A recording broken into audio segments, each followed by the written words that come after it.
माझ्या घरचा कुक मीच आहे. आणि अमू सगळा डबा बांधून देते मला, भांडी घासते. मला खरंच स्वतःचं कौतुक करून कंटाळा आला. सकाळी उठून बायकोला कॉफी बनवून द्यावी लागते, तिच्यासाठी पण नाश्ता करावा लागतो. आमची जेव्हा बोलणी झाली होती तर त्यावेळी कॉफी मीच बनवली होती, चहा मीच बनवला होता. स्टार्स लोकांचं म्हणजे काय भारी असतं तर खरंच असतं भारी बाबा. मग हा इंटरव्ह्यू हे काय आहे प्रसाद, का तू आहे असं बोललास वगैरे लगेच रिॲक्शन असणारी. बट या स्ट्रेस इटिंग नका करू. स्ट्रेस इटिंग सगळ्यात डेंजरस गोष्ट आहे. Lifestyle presents what's in my लंचच्या नवीन एपिसोडमध्ये तुम्हा सगळ्यांचं स्वागत आहे. आज मी एकदम खास व्यक्ती तुमच्या भेटीला घेऊन आली आहे. शाळेमध्ये असताना कसं आपण लंच ब्रेकची वाट बघायचो आणि त्या एक्साइटमेंटमध्ये सगळे आपण डब्बे काढायचो बॅगेतनं, तसंच काहीसं प्रसादचं इकडे सुरू आहे. जरा आता कॅमेरा पॅन कर, हे बघ म्हणजे तो आनंद बघ त्याच्या चेहऱ्यावरचा. म्हणजे मला असं झालंय, शक्यतोवर मी हे सगळे असं हिरोईनचे आणि मुलींचे बघितलेले आहे. अमृताचा पण तो एक इंटरव्ह्यू बघितला होता मी ज्याच्यात व्हॉट्स इन युअर बॅग. तर मला खूप प्रेशर आलं आहे यार, म्हणजे हे काय आयटम आहे बरं. मी काय असं काय खूप असं ते बास्केट विस्केट आणि असं सगळं नाही आहे माझं. तर माझं आपलं साधं सुधं अशी गणितं आहेत, तर त्यामुळे थोडंसं प्रेशर आलेलं आहे मला. आपल्याला बघ जे आहे ते आहे प्रेक्षकांना दाखवायचं, कारण का आपल्याला तुला दीप म्हणून सगळे बघतात. ह्या आधीच्या मालिकेत तुझं कॅरेक्टर म्हणून बघितलं, पण आत्ता प्रसाद सेटवर कसं असतो लंच ब्रेकमध्ये हे आम्हाला बघायचं आहे. अतिशा, तुला खूप चांगलं माहिती आहे माझं जे आहे आयुष्य, ते मी खरंच कायम प्रेझेंट करत आलेलं आहे. एवढ्या 3 महिने जिथे मी होतो तिथेही मी जसा आहे तसाच होतो, त्यामुळे लवकर बाहेर पडलो कदाचित.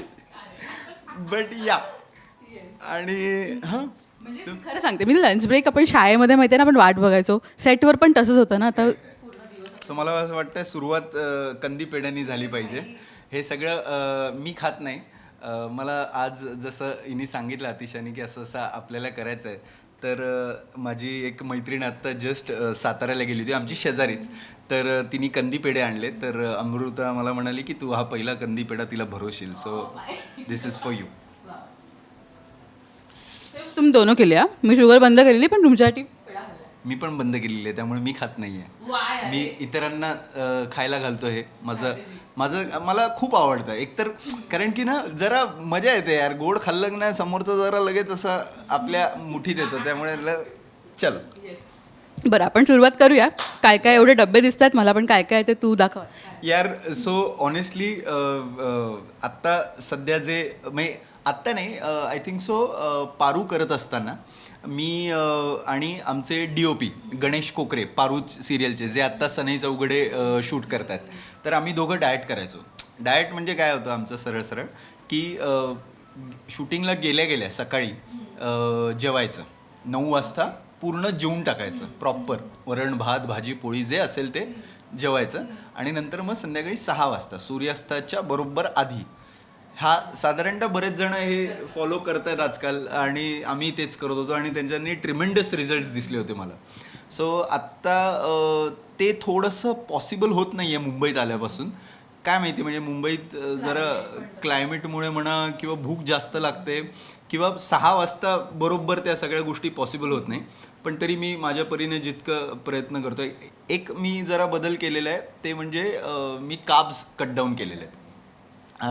ॲक्च्युली कार्ब्स खाल्लेच नाही पाहिजे. मी PFF ज्याला म्हणतात, प्रोटीन फॅट फायबर, एवढंच डाएट फॉलो करायला सांगितलं आहे. पण मी माझ्या ट्रेनरला बोललो, भाई हे शक्य नाही आपल्याला, कारण की थोडंसं तरी काहीतरी कार्ब्स म्हणजे एक पोळी किंवा थोडासा भात काहीतरी गेलं ना तर जरा सेन राहतो ग. कारण की मी खरंच म्हणजे चिडचिड वाढते, सगळंच होत राहतं. सो म्हणून मी त्याला सांगितलं, तर त्यांनी मला दुपारी एक नाचणीची भाकरी खा त्यातल्या त्यात. सो ते एक आयटम आत्ता सध्या चालू आहे. सो माझ्या घरचा कुक मीच आहे. आणि अमू सगळा डबा बांधून देते मला, भांडी घासते, किचन ओटा साफ करते, सगळं करते. पण बाकी जे काय थोड्या गोष्टी असतात तर त्या सगळ्या मलाच, कुकिंग रिलेटेड जेवढं सगळं असतं ते मलाच मॅनेज करावं लागतं. सो नाचणीची भाकरी ऑब्व्हियसली मला बनवता येत नाही, त्यामुळे मी ती ऑर्डर करतो. आपलं एक ठरलेलं ठिकाण आहे, पोटली बाबाज किचन नावाचं एक आहे, इथे जवळच आहे दहिसरला. तर तो मला जेव्हा मी शूटिंगला असतो सकाळी फक्त सांगायचं, तर ते मला रोज नाचणीची भाकरी अरेंज करून देतात. मी स्वतः काय बनवतो सकाळी उठल्या मी तुला तिथपासून सगळं सांगू का? हां, म्हणजे आम्हाला ते त्याची उत्सुकता जास्त आहे मला, की म्हणजे आम्ही व्लॉग्स तर बघतो पण आता ते खरं मला ऐकायचं आहे. सो सकाळी उठल्या उठल्या मी एक छान चीज ऑमलेट बनवतो. कारण की थोडासा नाश्ता हेवी पाहिजे, तर 2 अंड्यांचं ऑमलेट आणि थोडंसं चीज त्याच्यावर टाकून असं एक खातोच. लगेच कॉफी पित नाही, कारण की लगेच कॉफी प्यायलं की जरा थोडंसं आय डोंट नो, म्हणजे असं मजा नाही येत. सो पहिले काहीतरी खातो आणि मग लगेच कॉफी पितो. कॉफी पण मी ब्लॅक कॉफी आणि यार आता मला हे लोकांना खूप किळसवाणं वाटणार आहे, पण मी ऑइल टाकतो, कोकोनट ऑइल टाकतो. तर ते बुलेट कॉफी वगैरे जे म्हणतात ते. बटर किंवा तूप. बटरही टाकू शकतो, तूपही टाकू शकतो, पण मी कोकोनट ऑइल टाकतो. आणि तेही सगळं आपल्याला जे डायटिशियन सांगतोय, ट्रेनर जो सांगतोय आपल्याला, तेच फॉलो करतोय मी. पण मला खूप आवडायला लागले ते. मला ब्लॅक कॉफी अशी आवडायची आणि त्याच्यात आता ऑइल टाकल्यापासून अमृताला इरिटेट होतं. तो वास प्रचंड वाईट येतो, पण मला सवय झाली आहे थोडीशी. आणि तो ब्रेकफास्ट असतो माझा. 90% तोच ब्रेकफास्ट करतो. कधीतरी वाट लागते, कारण की मग ट्रॅव्हल करत असतो, तर मग आपलं पुण्याला जाताना दत्तमध्ये थांबायचं, मग उपमा खायचा किंवा साबुदाण्याची खिचडी खायची, हे सगळे आयटम करतो मी. पण शक्यतोवर हां, म्हणजे ऑमलेट हा जो आयटम आहे तो माझा असतोच डेली. आणि मग समजा शूटिंग करत नसेल तर मग जिम विमवरनं आलं की मस्त दुपारी छान एक सॅलड बनवायचं. हे जे सॅलड आहे, आत्ता माझ्याकडे रेड कॅबेज होता आणि बीटरूट होतं. सो ते थोडेसे फ्राय करून घ्यायचे. फ्राय इन द सेन्स असं थोडंसं सॉते करायचं फक्त. दिस इज इट. हा माझा हे माझा मेन कोर्स आहे हा. आणि याच्यासोबत मग दुपारची भाकरी किंवा थोडासा कधीतरी ब्राऊन राईस वगैरे करतो, जेणेकरून ते काब्ज एक जरा बाबा जातात शरीरात आणि मजा येते तेवढी. आणि आणि थोडंसं सॅलड घेतो. काकडी, गाजर, बीटरूट जे अवेलेबल असेल ते. बीटरूट सगळ्यात फेवरेट आहे आपलं. बीटरूट प्रचंड आवडतं मला. आणि म्हणतातही असं बीटरूटनी ब्लड सर्क्युलेशन हां, म्हणजे थोडंसं मजा आहे त्याच्यात. आणि काकडी आत्ता सध्या उन्हाळा आहे त्यामुळे काकडी. आणि हां, हे संध्याकाळसाठी आपल्याला डाळिंबाचे दाणे. थोडेसे संध्याकाळी जी भूक लागते खूप जोरात भूक लागते यार. किंवा आत्ता जेवण झाल्यानंतर म्हणजे आता 1:30 वाजल्या, 1:30 वाजता बरोबर ब्रेक होतो, तर त्या ब्रेकमध्ये जेवायचं असतं. कारण की अगेन कारण की पटापट सीन असतात यार. सो त्यामुळे ते एक आहे. आणि थोडंसं दही, कढ हे सगळ्यात बेस्ट आहे. कढ पाहिजेच पाहिजे. आणि एकच आत्ता सध्या थोडंसं अगेन गडबड ही आहे, म्हणजे ही शेंगदाण्याची चटणी. कारण की थोडंसं काहीतरी चरमरीत लागतं, त्यामुळे शेंगदाण्याची चटणी आहे सध्या. So yes, this is it what I have. This is all I have. Yes. आणि ह्या सेगमेंटमधून आहे ना, मी पण खूप शिकले आणि आत्ता मी पण ते फॉलो करायला लागली आहे थोडंफार. तुझ्याकडनं इन्स्पिरेशन मी घेणारच आहे. पण आहे ना, कलाकारांना मिसकन्सेप्शन असतात की कलाकार म्हटल्यावर त्यांचं खरंच असं हेवी डाएट किंवा असं फॅन्सी फूड असेल, पण नाही, बेसिक असतं. याच्यासोबत संध्याकाळी एक प्रोटीन शेक पण घेतो, किंवा थोडंसं असं छान मखाना, हेल्दी असं काहीतरी चालू असतं. आता एक बाईट घे, ते सॅटिस्फॅक्शन आपण बघूया तुझ्या चेहऱ्यावरचं. अरे मला असं वाटतं तू खाल्लं पाहिजे, तू हे टेस्ट केलं पाहिजे. कुकिंगला एक असं रेटिंग द्यायला मजा येते ना, म्हणजे क्या बनाया है मैंने. मला खरंच स्वतःचं कौतुक करून कंटाळा आलाय. कारण की मी खरंच, मला माहीत नाही हे तुम्ही कोणी टेस्ट करावं, पण हे खरंच खूप मस्त आहे. ही सगळ्यात फेवरेट डिश आहे माझी. आणि हे प्रचंड हेल्दी आहे, म्हणजे ह्याच्यात काहीच नाही. एवढूसं तूप आहे, एवढूसं तूप. तेही छान साताऱ्यातला एक आपला माणूस भेटला आहे, तो मला A1 गाईचं तूप देतो. सो हे सगळ्यात बेस्ट आहे. आणि मला आता म्हणजे जवळजवळ आता मला जानेवारीपासून, हा 3-4 महिना आहे, मला अजिबात कंटाळा येत नाही. नाही तर जनरली कंटाळा येतो ना, सकाळी रोज उठून आपलं ऑमलेट खायचं आहे, चीज खायचं आहे, रोज हे श्रेडेड चिकन खायचं आहे. खरं तर कंटाळा येतो, पण मला अजिबात कंटाळा येत नाही. मला हे रोज दिलं. बरं, आत्ता ही परिस्थिती तुम्हाला दिसते असं, पण आठवड्यातले हे 3च दिवस असतात, 3 ते 4 दिवसच असतात. कारण की सकाळी कधी कधी 7ची शिफ्ट लागते, तर तेव्हा काही पॉसिबल नसतं. तर तेव्हा मग शिस्तीत मी ऑर्डर करतो. बरेच जणांचं असं म्हणणं असतं की शक्यतोवर घरातलं खा वगैरे, पण आता काय करू, म्हणजे मी सगळ्या बाजू बघाव्या लागतात मला. सकाळी उठून बायकोला कॉफी बनवून द्यावी लागते, तिच्यासाठी पण नाश्ता करावा लागतो, माझं पण आवरावं लागतं, जिमला पण जावं लागतं.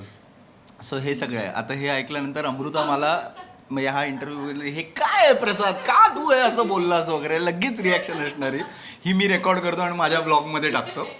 सो पण या थोडंफार करावं लागतं. बरं असं नाही आहे खरं तर, ती पण बऱ्यापैकी बनवते.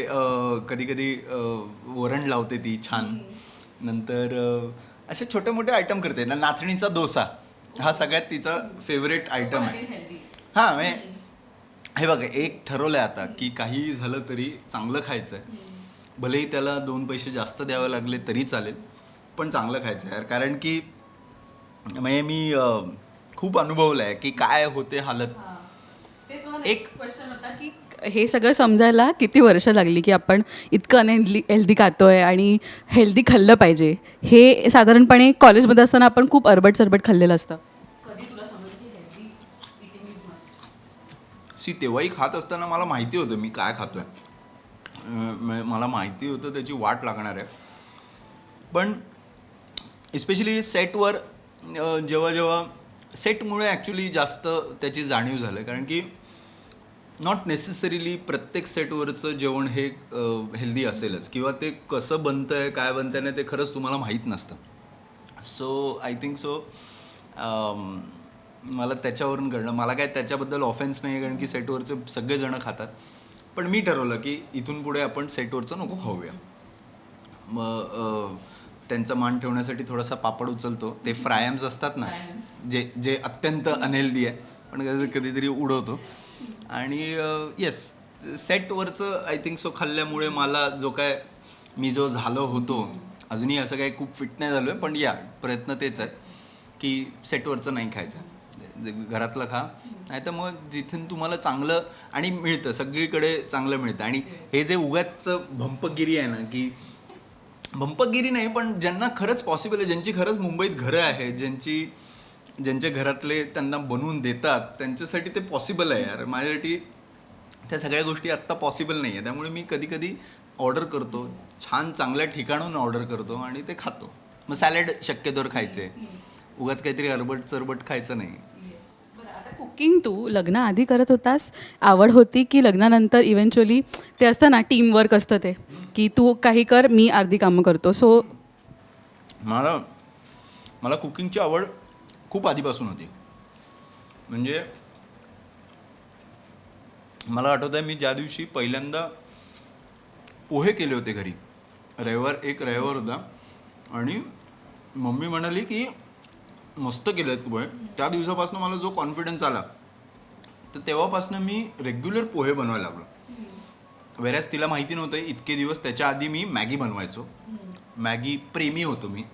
प्रेमी म्हणजे मॅगी 10 रुपयाच्या मॅगीपासून जे प्रवास सुरू झाला होता, तो प्रवास 40 रुपयांची मॅगीचं पाकिट, मोठं फॅमिली पॅकेट, त्यावेळी 40ला होतं, आता मला माहीत नाही. सो लिटरली तेवढं मी माझ्या एकट्यासाठी बनवायचो आणि ते खायचो दुपारी. कारण की आई शाळेत जायची, त्यामुळे दुपारी मी आणि माझी बहीण मग काय उत्तमात घालायचो आम्ही. तिची ती वेगळी आणायची 20 रुपयाची छोटी, मी माझं 40 रुपयाचं फॅमिली पॅक आणायचो आणि ती मी बनवायचो. सो तेव्हापासून ती कुकिंगची बेसिकली गॅस जवळ जाण्याची सवय लागली. आणि मग काय नंतर इव्हेंच्युअली ह्या ज्या छोट्या छोट्या गोष्टी असेल, ऑमलेट, मग वेगवेगळ्या प्रकारचे सनी साईड अप किंवा स्क्रॅम्बल्ड, हे सगळं मी शिकायला लागलो. तेव्हापासून आवड निर्माण झाली. आणि मग देवाकृपेने अमृताला जेव्हा मला कळलं की तिचा आणि किचनचा साधारणतः 36चा आकडा आहे, इतकं आहे, तिला खरंच काहीच येत नाही ग. तिला सो सॉरी अमृता. नाही, पण हे तिची आई पण मान्य करेल. तिला माहिती आहे आईनी फक्त तेवढ्या एक चांगल्या गोष्टी, आणि तेही हे पण ती मान्य करेल, लॉकडाऊनपासून ती किचनचा ओटा वगैरे साफ करायला लागली. त्याच्या आधी ती किचनमध्ये फिरकतही नव्हती. लॉकडाऊनमध्ये जेव्हा काहीच काम नव्हती, तर तेव्हापासून तिने की जेवण झाल्यानंतर वगैरे ॲटलिस्ट ओटा आवरण्याचं काम आई जेव्हा तिला द्यायला, वैशाली देशमुख तिला द्यायला लागली तेव्हापासून ती जरा ओटा विटा साफ करणं, भांडी घासणं हे सगळं ती करायला लागली. त्याच्या आधी तिचा किचनशी काहीच संबंध नव्हता. अभिषेक उत्तम बनवतो, अभिषेक आजही बऱ्याच काय काय गोष्टी बनवतो. आणि आता Kritika I don't think so, पण हां कृतिका पण बऱ्यापैकी करते. सो या तो काय म्हणतात ते आवड आणि अपरिहार्यता याच्यामुळे घडलेला हा प्रवास आहे माझा कुकिंगचा. पण अमृताला तुझ्या हातचं काय जास्त आवडतं? म्हणजे ती आली शूटवरून, क्रेविंग होतं ना एका प्रकारचं की प्रसाद आज हे बनव यार. शूटवरून नाही, पण सकाळचा उपमा, माझ्या हातचा उपमा, तिला पांढरा उपमा प्रचंड आवडतो. आता त्याला उपीट म्हणतात का सांजा म्हणतात का काय ते देव जाणे तिचं तिला माहिती, पण मी तर उपमा म्हणतो. पण छान. आणि मी ती पोळी चटणी आणलेली आहे मद्रास कॅफेवरनं. दरवेळी आम्ही तिकडे गेलो की एक मोठं पॅकेट घेऊन येतो, त्याच्यावर छान पोळी चटणी, थोडंसं तूप गरम गरम. तो उपमा तिला प्रचंड आवडतो माझ्या हातचा. आणि अजून काय आवडतं? हां, साधं वरण भात ते प्रचंड आवडतं. साधं वरण ज्यात थोडंसं गूळ टाकलेलं आहे वरणात, असं तिला माझ्या हातचं आवडतं. बेसिकली तिला माझ्या हातचं सगळं आवडतं. आता इतके दिवसात मी बरेचदा तिला असं कन्फेस करायचा प्रयत्न करतो की तुला पर्याय नाही आहे म्हणून ते सगळं आवडतं का खरंच आवडतं. तर ते अजून खरं आलेलं नाही आहे बाहेर. पण याच्याबद्दल मी गॅरंटी घेऊ शकतो की तिला माझ्या हातची कॉफी प्रचंड आवडते. कारण की कॉफी सध्या मला वेळ लागला आहे कॉफी बनवण्याचं. मला ते सगळे इक्विपमेंट्स घ्यायचे आहेत खरं तर. मला असं काय वाटतं आपण सेम एजवर आहेत है ना. मलाही कॉफीचं आता मी रील्स बघते, कधी कधी लाते, अच्छा हे कोल्ड कॉफी असं बनवतात. कोल्ड कॉफी, ब्रू, पोरोवर्स हे सगळ्या गोष्टी आहेत ना आत्ता. आणि काही काही इन्स्टावरती पेजेस आहेत काही काही लोकांचे. एक इफ यू डोंट माइंड मला एक शाउटआउट द्यायचा, मिस्टर ब्रिलियंट म्हणून एक पेज आहे, तो प्लीज फॉलो करा. तो काय खतरनाक लेवलचे कॉफीज बनवतो आहे. आत्ता लेटेस्ट आम्ही ट्राय केली होती ती म्हणजे कोकोनट वॉटर कॉफी, आणि ती काय अमेझिंग होती, मजा आली होती. मला असं वाटतं की अमृताच्या आईबाबांचा जॅकपॉट लागला. म्हणजे मुलीला तर स्वयंपाक येत नाही, आता हे बाय चॉईस आहे की पण जावई उत्तम सांगतो काय, आमच्या हे मी बोललो आहे याच्या आधी, आमची जेव्हा बोलणी झाली होती तर त्यावेळी कॉफी मीच बनवली होती, चहा मीच बनवला होता. पोहे जेवणाची वेळ होती त्यामुळे, नाही दुपारची वेळ होती त्यामुळे पोहे वगैरे नव्हते गेले, पण ते सगळं मी केलं होतं. त्यामुळे इनफॅक्ट कित्येक वेळा असंही होतं, मी जेव्हा घरी असतो अमृताच्या आणि अमृताच्या आईचे काही मैत्रिणी वगैरे आलेले असतात, तर तेव्हा पण त्यांना मीच कित्येक वेळा काय काय बनवून दिलेलं आहे, कॉफी दिलेली आहे, चहा दिलेला आहे. सो त्या घरातला पण बऱ्यापैकी शेफ मीच असतो. तू आता ब्रेकफास्ट आणि लंचचं सांगितलंस, पण अशी एक आहे ना, असं एक आम्हाला टिप दे की तुझ्या फॅन्सना ते इझी असेल ट्राय करायला, किंवा रिसेंटली तू एक्सप्लोअर केलंस की हे खाल्ल्याने खरंच मला फरक पडला आहे, so why not recommend. I think so म्हणजे सकाळी तुम्ही काय खाता ना त्याच्यापेक्षा मला असं वाटतं संध्याकाळी म्हणजे 4 नंतर तुम्ही काय खाताय त्याच्याशी म्हणजे ते खूप जास्त मॅटर करतं. आणि 7 नंतर तुम्ही काय खाताय, सो 7 नंतर ॲक्च्युली काहीच नाही खाल्लं पाहिजे. कारण तोच सगळ्यात मेन गेम आहे की झोपायच्या आधी साधारणतः 3 तास तरी किमान 3 तास तरी तुमचं पोट रिकामं म्हणजे तुमचं खाल्लेलं अन्न डायजेस्ट झालेलं असलं पाहिजे. तर तो सगळ्यात गेम चेंजिंग आहे. म्हणजे तो ॲब्सोल्युटली सगळ्यांना फरक जाणवतो त्या सगळ्या गोष्टीचा. कित्येक लोक आहे आत्ता सध्या मी आत्ता मध्यंतरी नागेश सरांसोबत शूट करत होतो, नागेश भोसले सर. एकदा जे होतं 1 मील अ डे, ते ओमॅड वगैरे ओमेड का काहीतरी आहे, तर 1 मील फक्त, आणि काय ड्रास्टिक चेंज झाला आहे त्यांच्यामध्ये. आता मला ते खरंच माहिती नाही कितपत हेल्दी आहे कितपत नाही आहे, पण तो I think so fasting basically is the key. आणि शक्यतोवर 7 नंतर जर टाळलं तर खूप फरक जाणवेल तुम्हाला. आणि एक प्रयत्न करू शकतो हे की दुपारी जर का तुम्ही काय म्हणतात काप्स खाल्ले आहेत, म्हणजे चपाती खाल्ली आहे, भात खाल्ला आहे, तर रात्रीचं अवॉइड केलं, चपाती भात किंवा भाकरी जे काय काब्स अवॉइड केले तर फरक पडू शकतो. मी काही ट्रेनर नाही आहे, त्यामुळे कृपा करून हा इंटरव्ह्यू तुम्ही ऐकत असाल तर असं काहीतरी हे करू नका की हां ते सांगितलं आहे. तर पण बरेच जण हे सांगू शकतात आणि ट्राय करून बघायला हरकत नाही. तुझं कम्फर्ट फूड काय प्रसाद, म्हणजे कधीही तू खाऊ शकतोस ते? ॲक्च्युली यार कसं सांगू यार, मला आय डोंट नो, मी complete nonveg is my love. काही द्या मला, चिकन द्या, मटन द्या, एग्स द्या, चालेल मला कधीही. ते सगळ्यात प्रेफरेबल आहे. स्पेशली बाहेर असताना तर मी मटन नाही खात फक्त, पण चिकन अँड एग्ज हे मला सगळ्यात कम्फर्ट फूड वाटतं. कारण की त्याच्यात फार गडबड नाही होऊ शकत, स्पेशली एग्समध्ये फार गडबड नाही होऊ शकत असं मला वाटतं. बाकी तसं बघायला गेलं पनीर तर नाहीच, म्हणजे पनीरचं सध्या जे जे काही झालेलं आहे ते सगळे आयटम बघता नो पनीर. आणि अजून काय कम्फर्ट फूड, हां उपमा. हो, मला पण प्रचंड काय माहिती, म्हणजे समोर रवाचा सगळ्यात बेस्ट पदार्थ हा शिऱ्यापेक्षा मला उपमा वाटतो. आणि या कधीतरी देवाने शिरा दिला असा छान तर वा. गोड तर म्हणजे मी आत्ता हे तिन्ही हे जे आहेत, हे तिन्ही कंदी पेढे मी असं पटकन संपू शकतो. पण यार शुगरचा जरा झोल आहे. स्वीट टूथ आहे. मी प्रॉपर स्वीट टूथ आहे. म्हणजे मी आमरस आणि श्रीखंड, आमरस आणि पुरणाची पोळी, हे म्हणजे हे कॉम्बिनेशन कधी तू जर विचार, मांडे आणि आमरस हा फेमस आहे, नाशिकमधला सगळ्यात फेमस आयटम आहे. आत्ता आम्ही नाशिकचे आहोत, दीपज्योती हे नाशिकमधला हा बेस आहे. तर तिकडे मांडे, एवढे मोठे मोठे मांडे आणि आमरस त्याच्यासोबत, बाबू बाबू, अरे प्लीज. नंतर भरपूर आहे यार गोड, काय सांगू तुला. अरे खूप आहे. मी काही कितीही गोड खाऊ शकतो, कितीही खाऊ शकतो. स्पेशली थोडंसं याच्यातला काय म्हणतात, थोडंसं बेकरीजमधला चीजकेक तर म्हणजे आय थिंक सो मी कित्येक वेळा असं स्ट्रेसमध्ये मी खाल्ले आहेत चीजकेक प्रॉपर, म्हणजे एक अख्खा असा घेऊन व्यवस्थित खाल्लेला आहे मी तो. आणि त्याच्याबद्दल कुठेही वाच्यता केलेली नाही आहे, कोणाला कळू दिलेलं नाही आहे, ते मी आज तुम्हाला सांगितलं आहे. So cheese cake. Stress eating हे एक गोष्ट आहे, म्हणजे कधी कधी हो आहे ना, पण तू म्हणजे खूप त्या म्हणजे स्ट्रेस दरम्यान किंवा ते खाल्ल्यावर आपल्याला एक सॉर्ट ऑफ काही बदलत तर नाही आयुष्यात, पण काहीच बदलत नाही, फक्त आणि फक्त फॅट्स चढतात अंगावर. पण आता गेले 1-2-3 महिने झाले मी आपलं काही स्ट्रेस घ्यायचंच नाही आहे आयुष्यात, त्यामुळे खायचंच नाही आहे, त्यामुळे रिलॅक्स्ड आहे.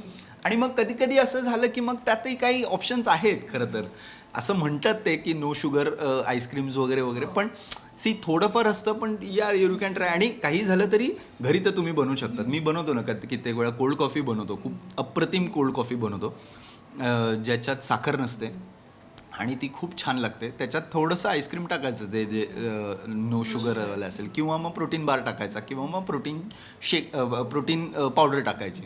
सो ते पण आयटम मी करत असतो घरी. पण या स्ट्रेस इटिंग नका करू. स्ट्रेस इटिंग सगळ्यात डेंजरस गोष्ट आहे. प्रसाद, आईच्या हातची कोणती डिश आहे जी कोण वेगळं व्यक्ती बनवू शकत नाहीत का बेस्ट? खाऊच शकत नाही मी, म्हणजे ती मला वाटतच नाही की कधी मिळेल मला आयुष्यात. पुरणपोळी, तिच्या हातची पुरणपोळी म्हणजे वेगळाच विषय होता. ती काय आहे ना, मी सो पुण्यात किंवा नाही, म्हणजे तिचं म्हणणं आहे की ही विदर्भातली स्टाईल आहे. माझ्या मते ती विदर्भातली स्टाईल म्हणण्यापेक्षा ती प्रत्येकाची वेगवेगळी बनवण्याची पद्धत आहे. ती अर्ध गूळ आणि अर्ध साखर अशी वापरायची, आणि ती पुरणपोळी आहे ना फुटायची नाही, जे मला ते कधीच ते जमलंच नाही. मी लहानपणापासून मी ते खात होतो आईच्या हातची पुरणपोळी. थोडं मोठं झाल्यानंतर मी काही रेस्टॉरंट्समध्ये खाल्लं होतं, असे पापुद्रे निघायचे, तर म्हणजे ती पोळी अशी निघाली नाही पाहिजे. मला ते कळायचंच नाही लॉजिक, याला पुरणपोळी कसं काय म्हणता तुम्ही. सो आईच्या हातची पुरणपोळी आणि ती अशी वाटीभर तूप द्यायची, ज्याच्यामुळे आम्ही हे असे आहोत. पूर्ण फॅमिली माझी पूर्ण हट्टी-कट्टी फॅमिली आहे, which we are proud of. But या सो त्याच्यामुळे आहे. आणि सो आईच्या हातची एक पुरणपोळी मी एक पुरणपोळी खाल्ल्यानंतर माझा विषय एंड व्हायचा. पण माझे बाबा आईच्या हातची जवळजवळ 6 ते 7 पुरणपोळ्या खायच्या. 6 ते 7 पुरणपोळ्या. आणि त्याच्यानंतर जेवायचे सुद्धा, म्हणजे जेवण पण, म्हणजे त्याच्यावर भात पण, शेवट भातानेच किती काय झालं. सो आता ते माहीत नाही, ते कदाचित त्यांचं जे खूप सटल आईवर असलेलं प्रेम आहे त्यामुळे कदाचित ते खायचे. पण प्रचंड म्हणजे आईची पुरणपोळी मी मिस करणार काय. आय मीन या म्हणजे माझी आई, तर तू बोललास पुरणपोळी ना, तेव्हा माझ्या मम्मीच्या हातच्या पुरणपोळीची आठवण आली की हा यार, म्हणजे पुरणपोळी खावी तर त्यांच्या हातचीच. पण मी ना खूप दिवस नोटीस करते. मला सांग प्रसाद, तुझ्या ग्लोईंग स्किनचं काय राज आहे? काय फॉलो करतो? Thank you so much. पाणी पितो मी भरपूर. 3 ते 4 लिटर तरी कन्फर्म मी पाणी. मी आल्या काय करतो सेटवर, आत्ता बिस्लरीच्या बॉटल्समध्ये तो मोठा बिस्लरीचा बाटला घेऊन ते बॉटल्स भरतात. पण मी आल्या सेटवर कुठेही त्याला सांगतो की भाई ये ले पैसा और 3 बिस्लरी के बॉटल लाके रख दे, so that I keep a count की 3 या बॉटल घरी जायच्या आज संपवायच्याच आहेत काही झालं तरी. आय थिंक सो पाणी असावं मेजर रिझन. दुसरी म्हणजे आईची जी त्वचा होती माझी, हां, ते खूप मॅटर करतं असं मला वाटतं. आणि हां, म्हणजे मी शक्यतोवर मास्क वगैरे वापरतो. मास्क जेव्हा अस्तित्वात नव्हते तेव्हापासून मी रुमाल बांधायचो. बाईकवर जाताना किंवा कुठेही जाताना तर मी रुमाल कंपल्सरी बांधून जायचो. ह्या काही छोट्या छोट्या गोष्टी आहेत या. आणि it has to do more with your gut. तुमचं पोट क्लीन असेल त्या दिवशी तुमची स्किन ग्लोईंग असते कंपल्सरी. पाणी मारतो मी दिवसातनं. मी जवळजवळ 4 ते 5 वेळा प्रॉपर असं पाणी मारतो. कमीत कमी हात लावतो चेहऱ्याला. जे दिवस मी अमृताचं सांगतो मी तुम्हाला, असं अशी करतं चेहऱ्यावर एवढा हात का लावायचा आहे. सो आय थिंक सो ते एक आहे. तर हां, ते 1-2 गोष्टी असं. तुझा व्हॉट्स इन माय लंच होता ना, माझा काय आहे इथे. बढिया, तुझंच आहे सगळं आयुष्यात. तुला असं ग्रीन हार्ट्स टाकतील ग्रीन फ्लॅग म्हणून, पण प्रसाद आहेच ग्रीन फ्लॅग. पण नाही, आता तू खरंच लंच संपव, कारण का नेक्स्ट लगेच त्याचं सीन्स वगैरे लागणार आहेत. सो मस्त खा. Yes, thank you so much.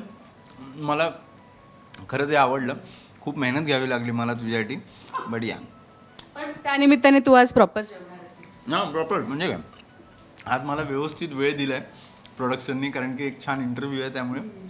So yeah, thank you so much to you. Thank you Prasad. आणि खूप दिवस झाले आम्हाला हे सेगमेंट करायचं होतं. खूप रेकमेंडेशन येत होतं की प्रसादचा लंच करा, आणि फायनली तो आला आहे. प्रेक्षकही खुश होतील. आणि ह्या सगळ्या टिप्ससाठी थँक्यू सो मच. या प्रसादाबद्दल थँक्यू.